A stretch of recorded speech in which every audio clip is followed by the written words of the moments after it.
بعض ایسے حضرات تھے جو قرآن مجید کے حافظ تھے، مگر کوئی سلائی کرتا تھا، کوئی کڑھائی کرتا تھا، یا کوئی لکڑی کا کام کرتا تھا، تو لوگوں نے اپنے بیٹوں کو ان کے پاس جا کر بٹھا دیا۔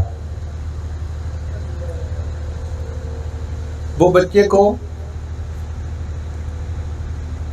ایک ایک آیت کر کے سبق دیتے رہتے اور بچہ حافظ بنتا جاتا، حتیٰ کہ بچہ پورے قرآن مجید کا حافظ بن جاتا، مگر قرآن مجید کو ناظرہ پڑھنا نہیں جانتا تھا۔ اس کی تصدیق ہمیں اس طرح ہوئی کہ جب بھٹو دور میں اسٹیل مل بنی تو وہ رشیا نے بنائی تھی، تو ہمارے ایک دوست انجینئر تھے، ان کو رشیا بلایا گیا ٹریننگ کے لیے، تو وہ سرکاری مہمان کے طور پہ رشیا گئے۔ اب وہاں پر ان کے دل میں خیال آیا کہ جمعے کا دن ہے تو میں جمعہ کی نماز مسجد میں جا کے پڑھوں۔ لوگوں نے کہا جی مسجد تو بند ہے، کوئی کھول ہی نہیں سکتا۔ البتہ ایک دو مسجدیں ہیں جو ٹورسٹ کو دکھانے کے لیے انہوں نے کھولی ہوئی ہیں، ادھر آپ جا سکتے ہیں۔ وہ کہتے ہیں کہ میں اس مسجد میں گیا اور میں نے اس مسجد میں جا کے تھوڑی صفائی کی اور نماز شروع کی۔ جو اس کا بواب تھا، دربان تھا، اس نے آ کے مجھے کہا کہ صاحب آپ جو کر رہے ہیں پولیس آ کے آپ کو گرفتار کر لے گی، میں ذمہ دار نہیں ہوگا، بتانا میرا فرض تھا۔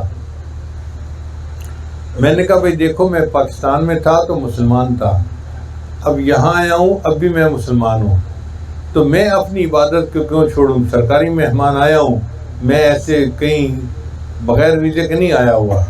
تو میں نے اذان دے دی، کہنے لگی اذان دے دی تو قریب کے جو گھر تھے انہوں نے آواز سنی تو مرد عورتیں بچے سارے آ کے مسجد مجھے دیکھنے لگے، جیسے چڑیا گھر میں لوگ بیٹھے جانور کو دیکھ رہے ہوتے ہیں نا، وہ سارے مجھے دور بیٹھے ہوئے حیران کن نظروں سے دیکھ رہے تھے کہ اس بندے نے اتنے سالوں کے بعد آج اللہ کا نام بلند کیا اور ہمیں اذان کی آواز سننے کا موقع ملا۔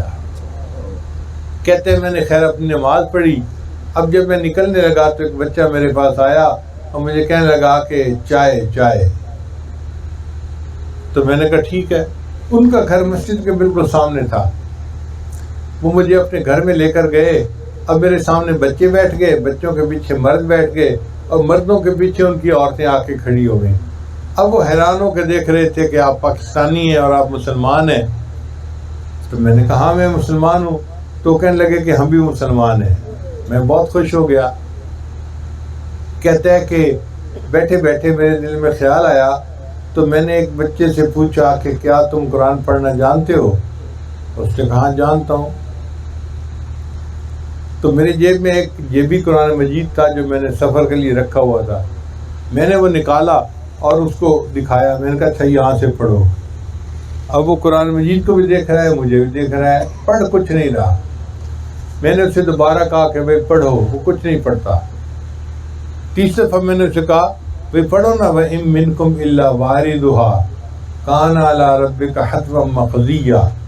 میں نے 2 لفظ پڑھنے تھے کہ بچے نے پڑھنا شروع کر دیا اور روانی کے ساتھ پڑھتا جا رہا تھا۔ کہتے میں بڑا حیران ہوا، تو میں نے اس کے باپ سے پوچھا کہ پہلے کہا تو پڑھتا نہیں، اب پڑھنا شروع کیا تو تھکتا نہیں، یہ مسئلہ کیا ہے؟ اس نے کہا جناب اس بچے نے زندگی میں کبھی قرآن دیکھا ہی نہیں، استاد کے پاس گیا تھا، وہ زبانی سبق دے کے اس کو یاد کروا دیتا تھا، یہ حافظ تو بن گیا، قرآن مجید کو ناظرہ پڑھنا نہیں جانتا۔ تو جب قرآن مجید کے ناظرہ کی تعلیم کو بند کر دیا گیا، اللہ کے فضل سے اس وقت بھی لوگ قرآن کے حافظ بنتے رہے۔